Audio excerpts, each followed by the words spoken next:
a perfect outcome to all things is assured. Yeah, a perfect outcome to all things is assured. Yeah, I'm getting stronger every day because my faith leads the way. A perfect outcome to all things is assured. In every situation, there's a blessing somewhere. Come gather, brothers and sisters, and we'll see that it is there. Ooh, I need you, and you need me. Yes, you do. And that's how our happiness is guaranteed. We got talking on that tonight. A lot of it. Take it, boys. And now, in all your doings, be you blessed. Through you is ushered in a world unseen, unheard, yet truly there. Holy are you, and in your light, the world reflects your holiness. For you are not alone and friendless. I give thanks for you and join your efforts on behalf of God, knowing that they are on my behalf as well, and for all those who walk to God with us. Let's walk to God. Perfect outcome to all things is assured. A perfect outcome to all things is assured. I'm getting stronger every day because my faith leads the way. A perfect outcome to all things is assured. A perfect outcome to all things, yeah, is assured. Doggy! How are all my wee doggies today? I just want to say hi to everybody, and thanks, Sina, for your kind words. And Jan is here, and Connie, and George, and Sina. We love you. And if you're listening on the radio, Big hearts, right? if you're listening on the radio, we'd love to see your face. And if you're watching on YouTube later when I post, thanks for watching. So. There's a lot of good comments on the YouTube channel too. Oh, it's been nice. Yeah, it's been very nice. Very nice. People are enjoying it. But I wanted to catch all up a little bit with what's been going on this week for us, because it's kind of been a rather amazing week. Like our wedding anniversary is on Halloween. Yes, you know that our wedding was actually a parade. You do. We got married in the New York City Halloween parade, so it's always like a big deal for us. But this year we didn't do much. We just, went to dinner and had a nice time. But I wanted to say that because Halloween means so much to us, and not only our wedding, but just the time when we honor our ancestors, and it's really important that it's we do one of that. the oldest times that people have celebrated the new year. It's like at the end of true. harvest. Yeah. Everybody's together. It's the end of harvest. Let's collect what we have, celebrate of what we did, and let's plan for next year. It's like the beginning and a reset for the next year. A lot of cultures do it. Anyway, so with that, when we came home from our dinner and everything, I came down with this cold or something in my throat, and I did not, and he did not. So I've spent the whole week basically laying on the couch, like with my head congested and all of this, hooked up to a kettle of tea on a slow drip. So that's why I'm drinking hot tea today. Cheers. But in that, in these past few days, while I've been sick, I realized that a perfect outcome is assured. So I thank you, Sina, for that in the little comment in the beginning, because thank you. On Halloween evening, as I said, we tend to honor our ancestors. So we have a little altar set up over here, and we did prayers where we honored our family. So, of course, we had ritual. We had service. We had service, and we honored our family, and we also honored our, plans for building our forever home in Vermont. And so, we did that prayer and that ritual, and, just let it go. And as the week progressed, all kinds of amazing news poured in. Like we received assistance on our plans in Vermont from an unexpected place, which was really kind of amazing and joyful. And we had a really very interesting and lovely visit with Glen's family. And this has been a healing process that Glen and I have been going through for quite a few years. I know they say if you're enlightened, go home. Have you heard that? Have you heard that? If you think you're enlightened, go home. So actually, I'm really interested in Jacqueline's going home for the holidays retreat. I think I have to check that out. See if I can do that one, because this was fantastic. Families are always challenging, right? But seeing your loved ones in their natural environment can be illuminating. And then seeing us in our natural environment, So I just wanted to say that, healing is occurring and happening as what I'm discovering as I make the choices, as I make these choices, these choices to be present with uncomfortable feelings, perhaps, or the choice to trust God in every circumstance, like every circumstance. I don't have to know what's happening all the time. Yeah. Right. Yeah. And so, I don't know. I just wanted to share that with you because maybe I do. Well, one thing that we do know for sure all the time is that God is leading us and guiding us step by step. And that's just something that I've really come to feel and know in a visceral way this week. Today I feel great.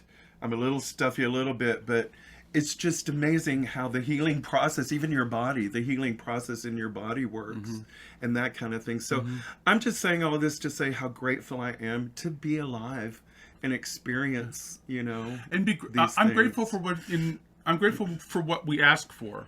You ask for new understanding and ask for healing, and then purification comes, or then something else happens, and it goes, oh, I can do this now.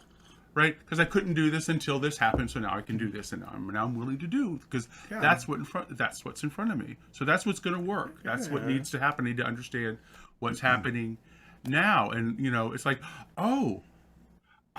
it's more fun not to look away than it is to look away, and that didn't used to be the case. I thought it would be oh no, it's actually more interesting to stay here than it is to squirrel.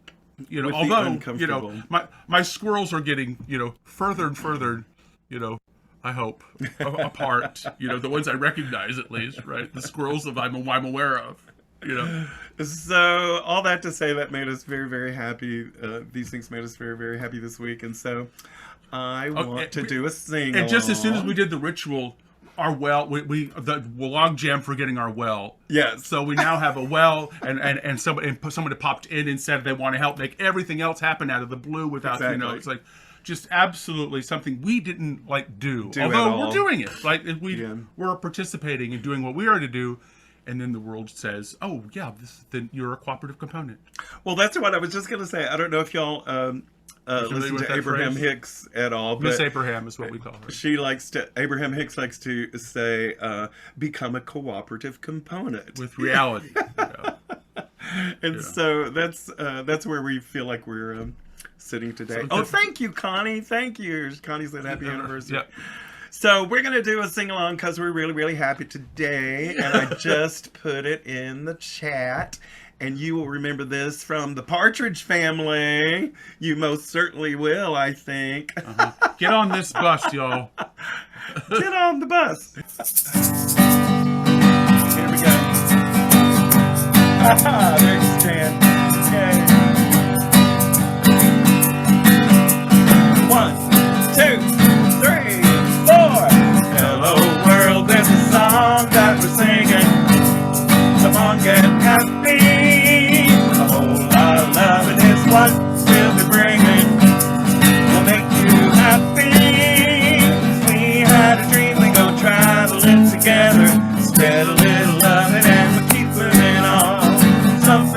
happens whenever we're together. We get a happy feeling when we're singing a song. Traveling along, there's a song that we're singing. Come on, get happy. A whole lot of love is what we'll be bringing. We'll make you happy. We'll make you happy. We'll make you happy.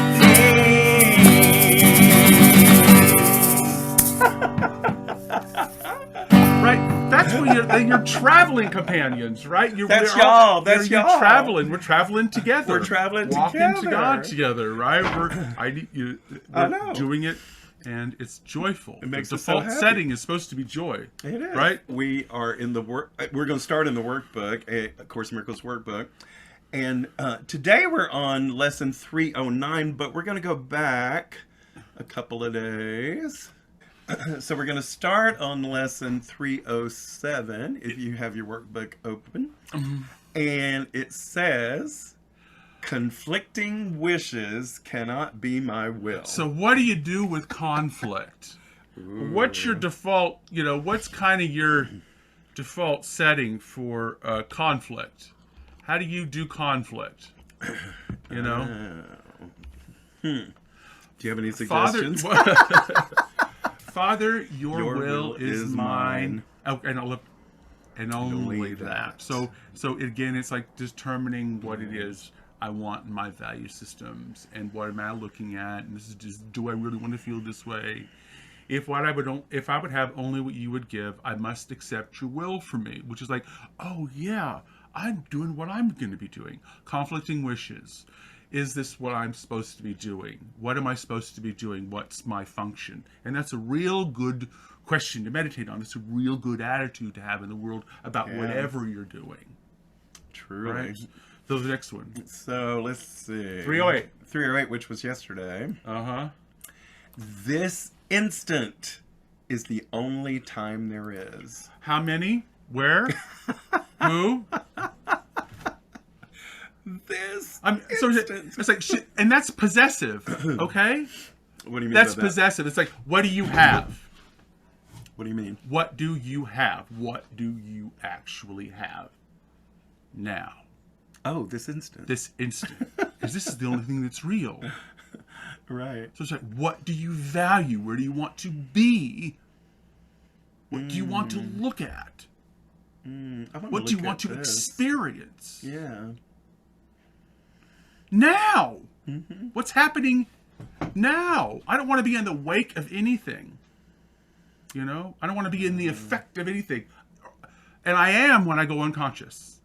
Oh, right. I am when I leave the moment. I become the effect of unconscious thinking. Right. Do you see? It's beautiful. This holy instant is the only time there is. And look what the first line says. I have conceived of time in such a way that I defeat my aim. Let me read that again. I have conceived of time in such a way that I defeat my aim. That's interesting. If I elect to reach past time into timelessness, I must change my perception of what time is for. Time's purpose cannot be about to keeping the past and the future one. The only interval in which I can be saved from time is now. Now. How about that? So what do you do if you're confused? Get present. Right, it's like, oh, okay. And then it speaks directly to today's lesson. What problem am I solving for? Right? What question am I asking? What's wrong? Am I asking a good question? What problem do I need to be solved? What's the discomfort? What needs to change? Well, let things be exactly as they are is usually our theme around here. Because literally, like, when you just, things will change on their own, right? So, like, if you let things be exactly as they are, this is what I've learned. And I stand in the calm, the eye of the storm, and let it all. I call it standing in cause, right? Okay. Standing in before, like we were talking about earlier today, standing before the moment. What is before the moment? What is that I am before the before the moment. Wow. You know, That's a contemplation. oh, beautiful. Wow. So, All right, and so then today's workbook lesson is, oh goodness, I love this. I will not fear to look within today, because it says, within me is eternal innocence. okay, so with conflict. What is mine to do? Innocence. Look within innocence. That's a good formula. That's a good formula to remember. That. I like that very much. The step I take. Read the. Oh, okay. Let's see. The prayer in this lesson today goes like this. The step I take today, my Father, is my sure release from idle dreams of sin. Your altar stands serene and undefiled. It is the holy altar to myself, and there I find my true identity. Yeah. Okay. True identity. Yeah. Yeah. Like, to be so sure of what is yours to do, you can't be talked out of it. Right? Yeah. You can't be talked into being anyone else, anywhere else, doing anything else. You know, not for a minute. And so joyful and just interested in being right here, what you're doing. You just can't be talked out of this, right? That is so cool, because it reminds me of the poem that Reverend Billy shared this morning. Oh, I know, our resident Sufi. Wow, Well, that besides was me, maybe. That was such a great poem, and I'll have to go see. I looked it up, but I can't remember the title of it. But then, you know, just the way it was talking about Black Sky's jealous of the moon. something like that, hates the moon or is afraid of the moon or something. But just the way that it talks about our relationship with our, you know, desires, you know. And I'm gonna do a song about that. There's a poem in the Upanishads that says, you are what your driving desire is, and as your desire is, so is your will. As your will is, so is your deed, and as your deed is, so is your destiny. So when I think of, you know, desires and worldly desires especially, you know, and how I've struggled with all of that my whole life long, conflict, and then just getting to the point where I see where I can make choices that are much better, you know. So yeah, I just and with that, how about we do our Set an intention. circle of love meditation? Yeah. So yeah, we're gonna do our breathing and our meditation. And then I am going to play that song for you that I just quoted from the Upanishads that I wrote a song about. And so, yeah, let's go into our circle here.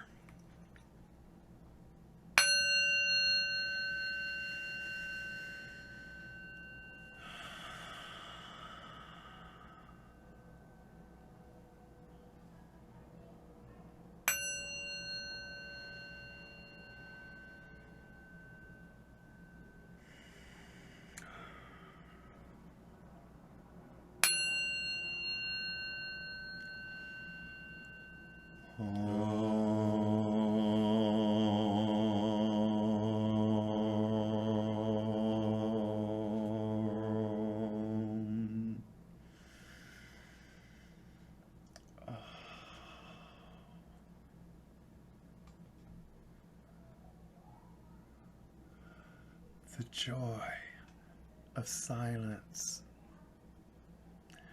The joy of this circle of love that we are co-creating right now. This circle of unconditional love which we all share, and we all cherish being in this circle with each other, knowing that we are safe and loved and seen and heard. And in this circle of love, we welcome everything that we like and everything that we do not like. And we know that we are safe. We get still, we get quiet, and we listen for guidance. let's take that moment of stillness right now.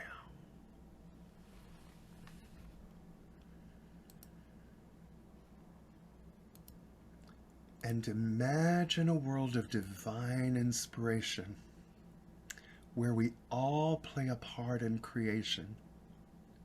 This is that world, and we are the ones who make heaven, who make hell or heaven. It's our choice. Blessed be, and so it is.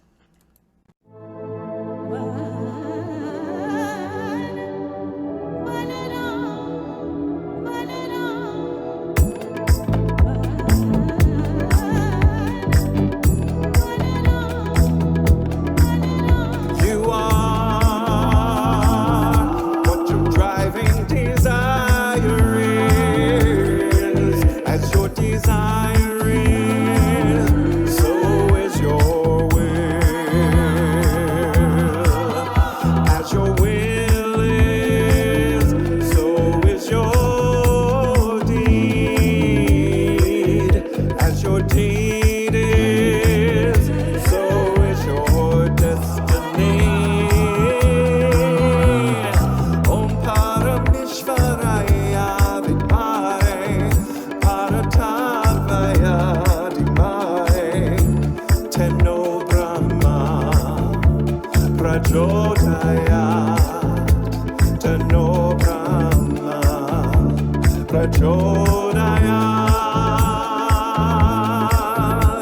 Imagine a world of divine inspiration where we all play a part in creation. This is that world. You are the one who makes hell or heaven. You are what your driving desire is. As your desire is, so is your will. As your will is, so is your deed. As your deed is, so is your destiny.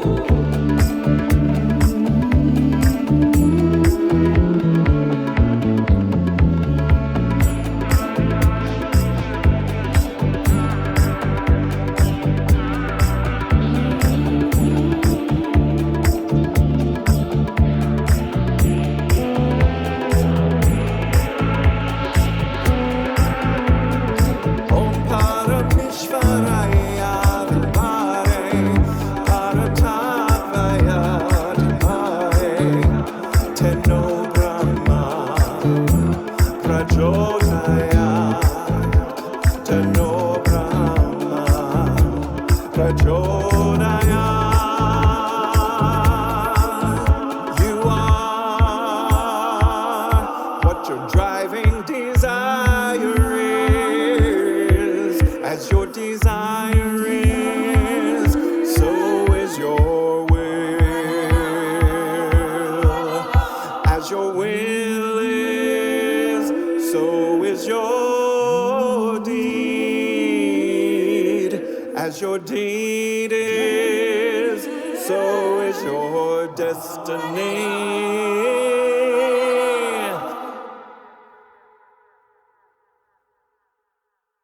Thank you. As you can tell, one of the joys in my life and something I really am so grateful that I get to do is reading books to kids at the library. So it's just such a great joy. Uh-huh. It really is. And a lot of that shot in Vermont. Yeah, it was at our land. We're going. At our it's home. completely tore up now. Yeah. Looks different now. If you're following along like good Course in Miracles students, and you're reading 12.8 pages a week, which I know we all diligently do In the text. you will find yourself roughly around chapter 27, the healing of the dream. Now, what's the dream? And why does it need healing? Well, the dream is what we think is actually happened. The dream is like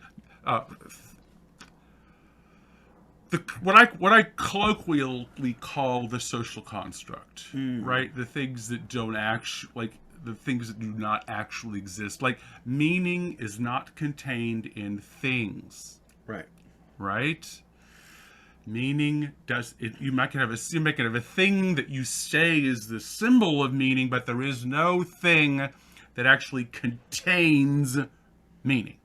That is something I have given all the meaning, everything I see, all the meaning. I have given everything I see, all the meaning that it has for me. One of the very first lessons in the workbook, which I love and continue to use. That's like a fundamental thing. Well,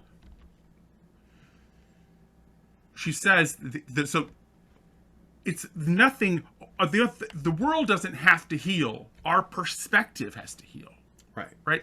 Nothing has to change in the world. The rocks and the trees and the birds and the bees don't have to switch places and change colors in order for us to be happy and okay and safe in the world. But our attitude about what we see and what we're actually looking at most certainly does, I would say. Yeah. Especially if we're dealing with what we were talking about earlier tonight. We were talking about where we are in the lessons. What do you do in conflict? Yeah. And what do you do in conflict is the fundamental organizing principle for a lot of organizations. Right? We got it. Something should be done. Right? That's the school board. That's like every government that ever happened. Right? That's every fundraiser, every not-for-profit. Something should be done about this thing that I think should change or be protected or shouldn't change. Or right? It's a way of managing conflict. People come together. Often, they think they're coming together as a way of managing conflict. This is a human thing that we do.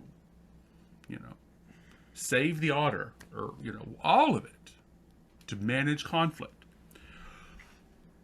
How does an awakened person do that? How do you do this fully awake, live, 100% present, and be doing what you are to do in the world? Right? Good stuff. That's why the image I used for this is a guy in a suit meditating. A guy in a suit. So it's not just enlightened leadership. It's like, are we always on? Have the attitude of doing what is ours to do? Are we in that divine present where we are doing what is clearly ours to do? And it is not. And the point she wants to make through this is be wary of the questions and the questions we ask about what problems we're solving and how we go about solving those problems. It'll tell us whether or not how we are managing conflict and whether or not we are using correct perception or not. Especially when we're coming together in larger and larger groups to solve what we think are problems in the world and how we come together and what do we call problems. All of this is what she wants to talk about now that we are moving in the direction of what is ours to do collectively and there's more people involved. The healing of the dream. You're in this world. What are you going to do with it? You're awakened. Have a good perspective now. You've got the oneness and the unity thing happening in your heart. How do you go to work? What do you do? How do you go? How does that attitude spell out? Okay. This is section 4, the quiet answer. We're going to be here for a couple of weeks. We're going to go back to this subject and talk about it again next week. So how we operate in larger groups and what we do collectively matters in this subject of how are we healing the dream. And I think Awakening Together is a good example of that, but there are many, many examples of this. But think about it. And once again, what are you calling the dream? Healing the dream? The dream is is perception? A way of perception? Well, okay. The dream is everything that isn't real, right? Nothing real can be threatened. Nothing unreal exists. Herein lies the peace of God. The Course in Miracles opens with that thing. So the problem is always separating out what's real and what's not real. Right, Connie? Column A, column B. You see what I mean? So it's always going to be about that. Yeah. And the peace is the knowing the difference. Okay. Right? Yeah. You got the pieces on the other side, knowing the difference. So you don't leave them. You can't be talked out of being who you are. Okay, but you're here doing things, and in this moment, you want to be here. You're here, and you're necessary. All of us are walking to God, right? I need you, and you need me. Right. So what are you gonna do? So now that you've got this perspective, you've awakened to what is yours to do in the world. How do you go to work now? How does your work and what you do and how you're walking around and how you deal with money and conflict and how do you get up in the morning and say, this is what I'm going to put my life toward? So interesting. Those things have shifted for us, for sure. Right? Yeah. It used to be about getting up and stopping conflict, right? This has to stop, right? You get up in the morning and says, I'm really motivated to make sure this never happens again. Okay? Think about motivation for why we're doing things, right? Think about this attitude of healing the dream. The dream doesn't have to change our attitude. The world, the material world, does not have to change, but our attitude, our perspective on it certainly does if we're going to clearly do what is ours to do and learn about and experience this default setting of joy that we're supposed to be in, right? It's supposed to be joyful. This is all supposed to be a great deal of fun, I'm told. Well, it's actually playing out that way. I think so too. Really a joyful. There's only 7 paragraphs here. It's not too bad. Yeah. So anyway, if you want to follow along, we're in A Course in Miracles, chapter 27, The Healing of the Dream, section 4, called The Quiet Answer. And I just love this first line, how it starts off. Yeah, we're going to read highlighted portions, but yeah, we're just reading highlighted portions. But if you want to read along, feel free. So the first paragraph, first sentence, in quietness are all things answered, and is every problem quietly resolved. I just want to take a moment with that. In quietness are all things answered, and is every problem quietly resolved. Then it goes on to say there must be a way in which your problems are resolved. Now, before I love talking about this. You can solve my problems in the world? Mm-hmm. What? My problems in the world can be solved? What? Let me know my problems can be solved. There must be a way in which your problems could be solved, and that's good news. So resolving problems, okay? This is we do want to do this. We're in gritty, or there's something that we're compelled to do, and it's not nothing, and it doesn't not matter. We said that like a couple weeks ago. What you want to do in the world matters. It matters. Okay, but what are we solving for? What are we calling a problem? Conflict is, she wants to say this at the very first beginning of the things, learn to recognize conflict. It is there to prevent the resolution. Okay, conflict makes sure that there is no plain answer. That's the squirrel. There's no plain answer to complicate. It's just too complicated. We can't solve for this problem because it's just too complicated. Oh, right. Right. Well, this problem or this thing or this solve is so convoluted, right? Yeah. There must be a way in which your problems are solved. If there's conflict, makes sure that the answer is obscured or convoluted or complicated. What it shows us, and this is how we begin to unwrap it and see through it. We begin to see conflicts really often are points of view. Right. And they're not of reality, right? Nothing real can be threatened. Nothing unreal exists here in life's discussion. It's like, where is that on this thing? So if we're oriented that way, we see through that, oh, that's just a point of view. I understand where you're coming from. And they're really telling a story about what needs to be healed if we're listening. It's another chapter. But the answer will always be, in quietness are all things answered. Oh my God. In quietness are all things answered. Yeah. Right? Mm. So, what needs to happen when we're spinning out? Get quiet. Find the ability to be now. Right? Because being now is when we're able to recognize what's true, what's not changing around us. And all this other stuff is like, what's swirling and what's not swirling, right? Mm. Okay, because the truth is true. It's always true. It's always right here and it doesn't change. I can connect with that. Ooh, I can connect with that. Spin it out, losing. It's like, let's find a way. What are we doing with conflict? That's a regular coping thing. Now, if you can get a group to do that, as a group begins to spin out, it's amazing. Very helpful. Resolving problems like, what are we solving? Oh, that's why everybody always says, breathe, take a deep breath. In conflict. Yeah. In quietness are all things answers. It's like, it isn't in the actual conflict. Mm-hmm. It's in what is being solved. What are we trying to solve for? The conflict is where she's beginning to is what we're going to talk about, how to recognize the conflict. The answer will be in quietness, and the truth doesn't change. So how do we recognize it? Keep going. All right. That's the first paragraph. Okay, second paragraph. Thus it must be that time. Thus it must be that time is not involved, and every problem can be answered now. Exactly.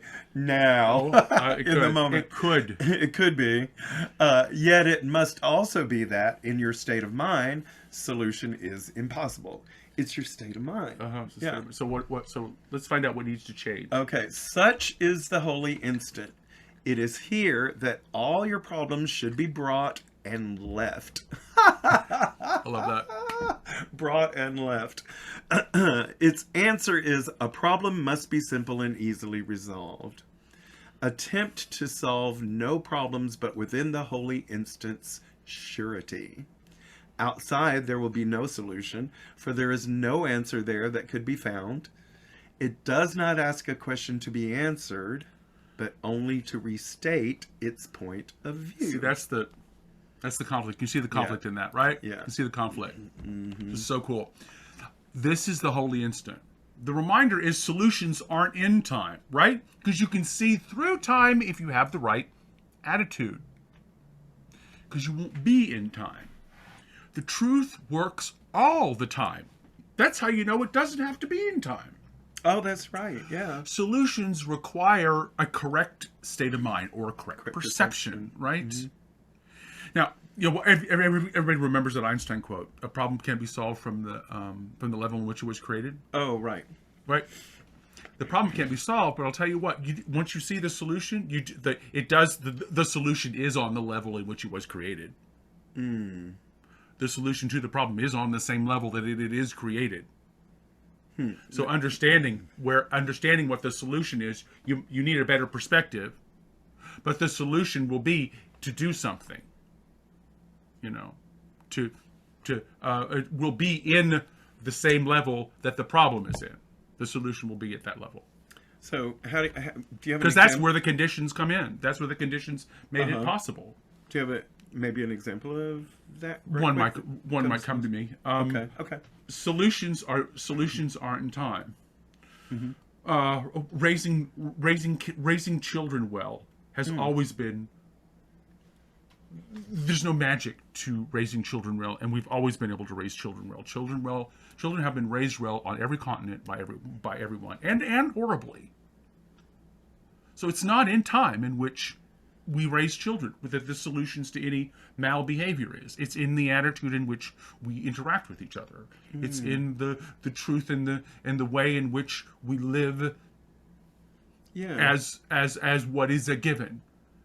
So that's the practice she's asking us to do here. The request is to bring problems to the holy instant. That's an attitude and a practice and a way of living and behaving in an organization or in a group of people. What is happening? What's happening now? The answer is here. Sounds like a detective. Here is the answer. Here, the answer is, that's a quote from A Course in Miracles, where, I don't understand, I'm confused. Well, it's because you're not here. Oh, this all just downloaded for me right there. So correct perception is so if we're doing this, she goes, oh yeah, in correct perception, you'll see the solution. It's simple and easy. And you go, oh, I didn't see it, oh my God, it was right I was right under my nose. It was so simple. Mm-hmm. How many times has an awakening, this big aha moment, been for you like, I could have had a V8? Right? Slap is like, oh my God, it's been right. I see it now. It's been clawing in the back of my mind for like, I see it now. That's the concept. She's saying all of this isn't running away from us. It's not in material objects, and it's not in the condition of material objects. It's in our beliefs, our understanding, and the way we are looking at the world.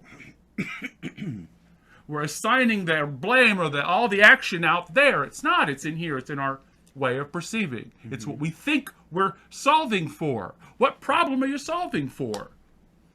I know some of us are trying to solve the problem of, how do I get an endless orgasm? Or like, feel good forever. I want to feel good, just feel good forever, never, ever any pain, ever again. You're so provocative. Just like a slow, steady, never-ending orgasm. That's provocative. I think that's unreasonable. I think you'd probably wear out too. Mm-hmm. But say, be careful what we're like. What are we solving for? What would be the perfect thing? Have you ever noticed that there's a group of horror movies that are about getting everything you want? Oh yeah. There's a trope about the horror of getting everything that you want. Everything you want, yeah. Mm-hmm. That's interesting. That's true. There is. So the request is to bring our problems to the Holy Spirit, because here is the answer. The answer isn't in the material thing. Then solution will be simple and easy. It will be easy to recognize it. Keep going. All right. Paragraph 4. We're in paragraph 4. The world asks but one question. It is this. See if you don't recognize this. Here's the question. Of these illusions, which of them is true? Wait a minute. There's more, but that was funny. Of these illusions, which of them is true? Which ones establish peace and offer joy? And which can bring escape from all the pain of which this world is made? As I was getting to. Wow. And it goes on. Which sin do you prefer? That is the one that you should choose. Now, this is where it gets tricky for me. Let me read it. Which sin do you... read the whole thing. Just read the whole thing. The context might help. We have the time. Okay. Just read between the lines. Just read between the pieces. Whatever the sentence between. Okay. So I'll start again. The world asks but one question. It is this. Of these illusions, which of them is true? Which ones establish peace and offer joy? And which can bring escape from all the pain of which this world is made? Whatever form the question takes, its purpose is the same. It asks but to establish sin is real, and answers in the form of preference. Which sin do you prefer? Okay, got it. That is the one that you should choose. The others are not true. What can the body get that you would want the most of all? It is your servant and also your friend, but tell it what you want and it will serve you lovingly and well. Woo. Yeah, talk about that a little bit. It's a little... Okay. Solving the problems within the world. Do you want to solve the problems within the world? Ask one question. There's one question we ask. What material... to solve the problems within the world, you ask one question. What material object brings escape from pain and suffering? Because that's what you're going to go get. Right? That's the quest. That's the cup. That's the go get the Holy Grail or whatever it is. What material object brings escape from pain and suffering? Huh. Well, the world and our different cultures and how we were raised twists that question into what do you prefer? What sin do you prefer? I.e., what thing do you want more than reality? That's the way the Course puts what sin would you prefer. What do you want more than reality? That's a really good question. That is a good question. Because reality is only right here in this moment. Well, yeah, and reality isn't a thing. Right. Right? Right. And reality can't be threatened. Mm-hmm. What do I want more than reality?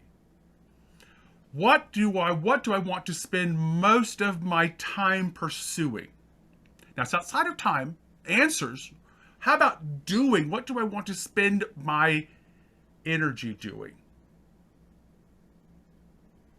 How about what do I want to contribute my life energy to? Ah, there you go. How about the one question she has, what material object is bringing you to person? The real question is, what thing do you want more than reality? She gives us a reminder here that the material world, the answer to this is quite Interesting. It's quite interesting. Yeah. The material world is your servant and your friend. It's a kind of a disservice to ask the world to be something that it was never going to be. Hold meaning for us. It is our servant and our friend. And if you remember that I'm not a body, I am free. Mm-hmm. There isn't a distinction, and there aren't hierarchies, and there aren't two bodies. That means all material is my body. If all reality is me as well, then all of material world is our body. The body. So it's a learning device. And she says it's a servant and a friend, right? Yeah. And I'm always saying the world is not happening to us. We are happening to the world. We are happening to the world. God is happening to the world. The world isn't happening to God. So this idea of who we are determines what we think we're about, what we're going to do in the world, and what problems. Everybody got problems. What problems we're going to solve. And actually, the world is on our side for this, and that's what the Course in Miracles actually brings up the loop of experience in this paragraph. What I think I see, what I see I experience, or what I experience I think.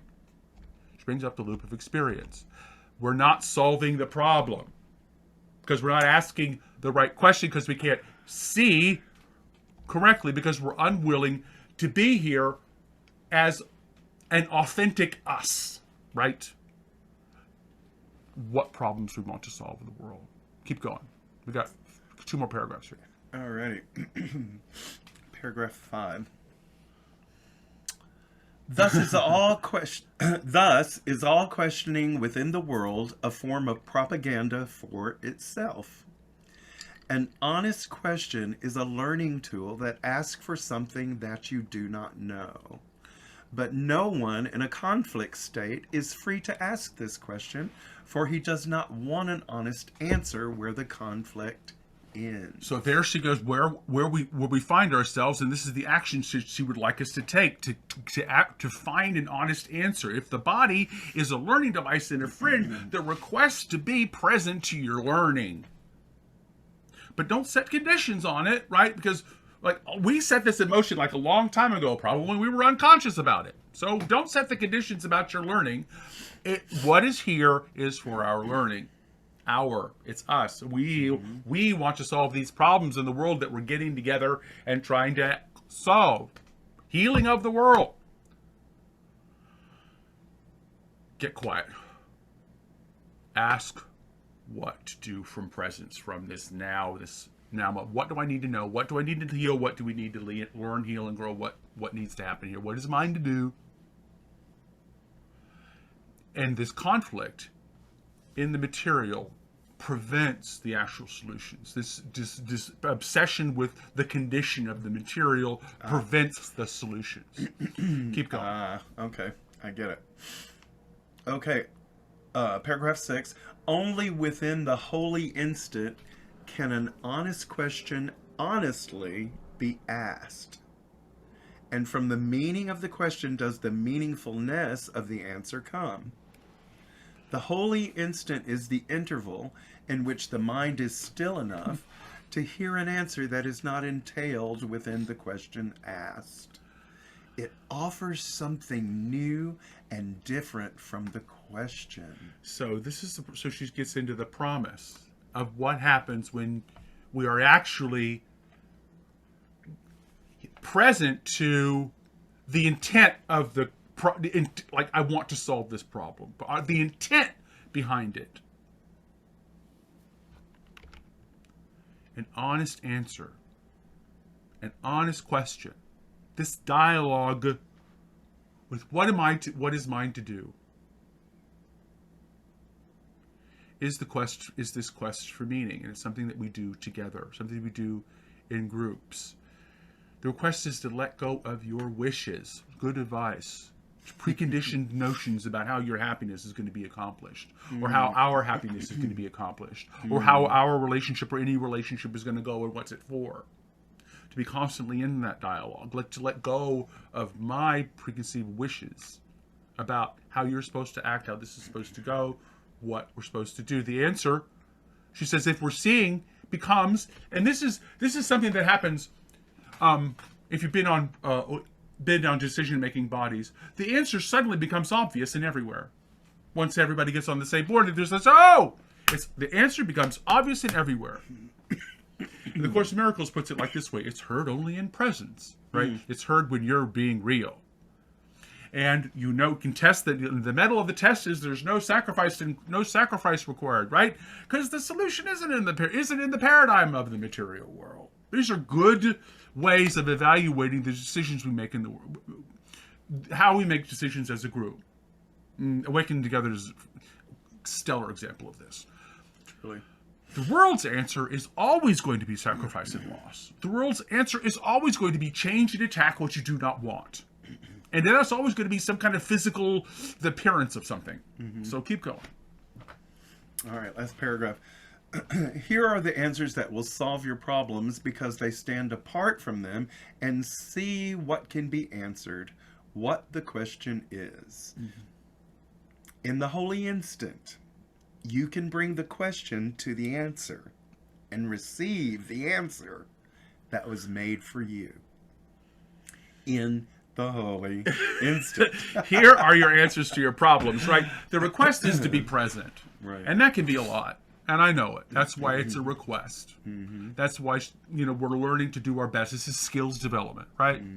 The request is to be present, to bring the question to the answer. The answer is always now, because the answer is going to be beyond the paradigm that you asked the question in. The answer is always peace.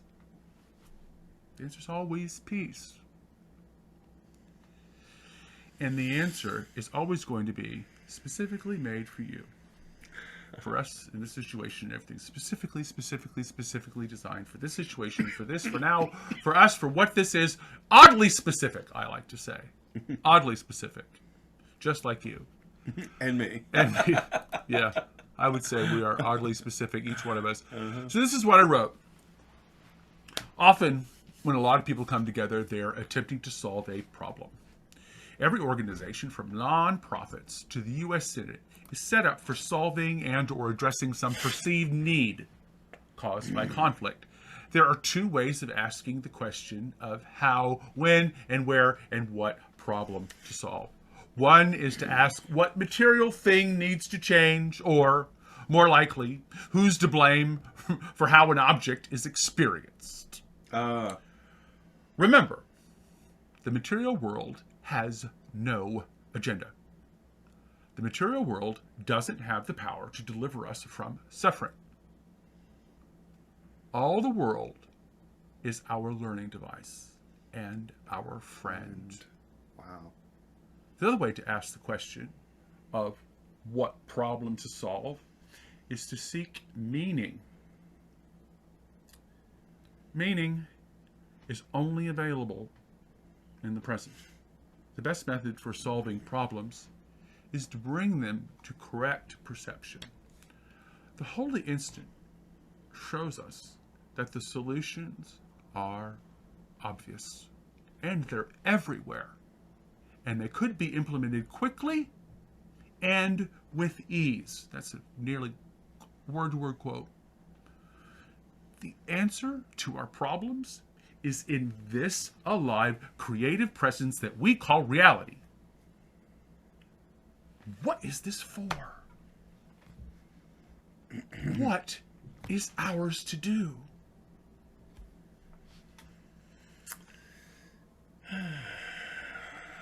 Remember, I'm your favorite anarchist preacher. I'm here with the love of my life, the Reverend Yolanda.